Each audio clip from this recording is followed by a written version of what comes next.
নমস্কার, আমি আশিস ঘোষ। আজকের ভিডিওটা তাদের জন্য যারা আমার মতন নিম্ন মধ্যবিত্ত পরিবারের যুব সমাজ। আপনারা কি একবারও খেয়াল করেছেন যারা আপনাদের উস্কাচ্ছে এই রাষ্ট্রদ্রোহিতা এবং উচ্ছৃঙ্খলা তৈরির জন্য, তাদের সন্তানরা কোথায়? তাদের সন্তানরা হয় বিদেশে পড়াশোনা করছে, না হলে উঁচু কোনো স্কুলে পড়াশোনা করছে, দামি স্কুলে। তারা শিক্ষা সমাপ্ত করে আপনাদের মাথার উপরে উড়ে এসে জুড়ে বসবে নেতা হয়ে। তারা আবার উস্কাবে, তাদের পুঁজি বাড়াবে, তাদের ব্যাংক ব্যালেন্স বাড়বে। আপনার আমার মতন পরিবারের সন্তানরা যারা অর্থের অভাবে শিক্ষা সমাপ্ত করতে পারে না, শিক্ষা কষ্টেও সমাপ্ত করলে চাকরি পায় না, তারা এদের এই উস্কানিমূলক কথাবার্তায় বিভ্রান্ত হয়ে আমরা ভুল কাজ করছি। এনআইএ যখন আমাদের পরিবারের সন্তানদের অ্যারেস্ট করছে, তাদের রাষ্ট্রদ্রোহিতার অপরাধে গ্রেফতার করছে, তাদের জীবন বরবাদ হয়ে যাচ্ছে, আর এই নেতারা ঠান্ডা ঘরে বসে মজা নিচ্ছে আর পরবর্তী পরিকল্পনা করছে কিভাবে আবার এই যুব সমাজকে উস্কে দিয়ে আবার একটা আন্দোলনের নাম করে নিজেদের ফয়দা লোটাতে।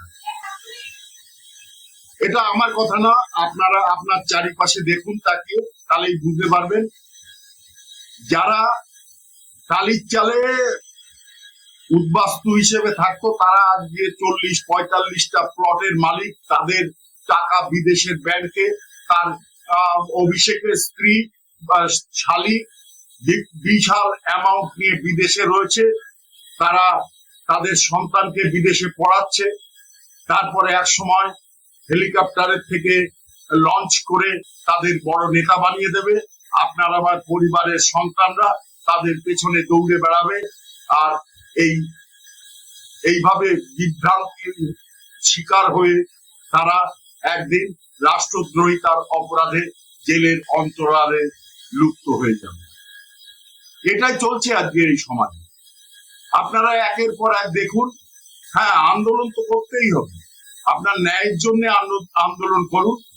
সেই আন্দোলন স্বতঃস্ফূর্ত ভাবে সবাই আপনাকে সমর্থন করবে, কিন্তু রাজনৈতিক উদ্দেশ্য নিয়ে এক একটা রাজনৈতিক দল যখন এই আন্দোলনের নাম করে আপনাদের প্রতারণা করে পথে নামিয়ে দিয়ে নিজেরা ঠান্ডা ঘরে বসে দামি খাবার খাচ্ছে আর টিভিতে বসে মজা দেখছে কিভাবে আপনাদের উপরে লাঠিচার্জ হচ্ছে, কিভাবে জল কামান দিয়ে আপনাদের বিধ্বস্ত করা হচ্ছে দেখছে, আর তারা নতুন পরিকল্পনা তৈরি করছে কিভাবে আগামী দিনে আবার আপনাদের কাজে লাগানো যাবে।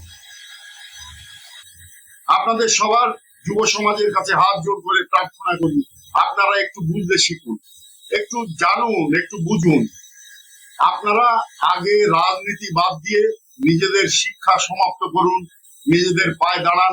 যেদিন আপনি প্রকৃত শিক্ষায় শিক্ষিত হবেন সেদিন দেখবেন এই সমাজ আপনার কাছে এসছে আপনার সহযোগিতা, আপনার পরামর্শ নেওয়ার জন্য।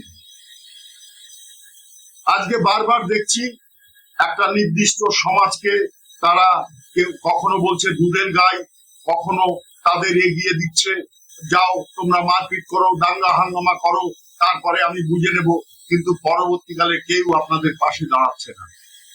যারা আজ অব্দি রাষ্ট্রদ্রোহিতার অপরাধে এনআইএর শিকঞ্জিতে অ্যারেস্ট হয়েছে তাদের দিকে একবার তাকিয়ে দেখুন, আজ তাদের পাশে কেউ আছে কিনা। আপনি আপনার পাড়ায়, আপনার মহল্লায় দেখুন কয়জন আন্দোলন করতে যে সাধারণ পরিবারের ছেলে যারা জেলের অন্তরালে গেছে তাদের ফিরিয়ে আনার জন্য কোনো কপিল সিবাল আসেনি, কোনো মমতা ব্যানার্জি আসেনি, কোনো অভিষেক ব্যানার্জি আসেনি। এরা শুধু তার অভিষেক বন্দ্যোপাধ্যায়কে বাঁচিয়ে নেওয়ার জন্য, তার অপরাধের থেকে মুক্ত করার জন্য কপিল সিবালকে 25 থেকে 30 লক্ষ টাকা প্রতিটা হিয়ারিং এর জন্য হায়ার করছে দিল্লি থেকে। আপনার আমাকে আমার পরিবারের ছেলেকে উস্কে দিচ্ছে, যাও তোমরা আন্দোলন করো, যাও তোমরাই আমার শক্তি। আদেও আপনার থেকে শক্তি নিয়ে এরা নিজের অর্থ উপার্জন করছে, নিজের প্রতিপত্তি বাড়াচ্ছে।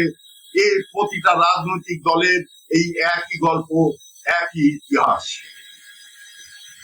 আমার এই বক্তব্য দীর্ঘায়িত করতে চাইছি না, শুধু আপনাদের কাছে করজোড়ে অনুরোধ, হে যুব সমাজ, তোমরা চিন্তা করতে শেখো, তোমাদের যে অর্জিত জ্ঞান সেটাকে প্রয়োগ করতে শেখো। শুধু সার্টিফিকেট থাকলে হবে না, সেটাকে প্রয়োগ করার মতন নিজেকে উৎকর্ষ জায়গায় আনতে হবে, নিজেকে উৎকৃষ্ট করে তুলতে হবে, তবেই সাফল্য আসবে।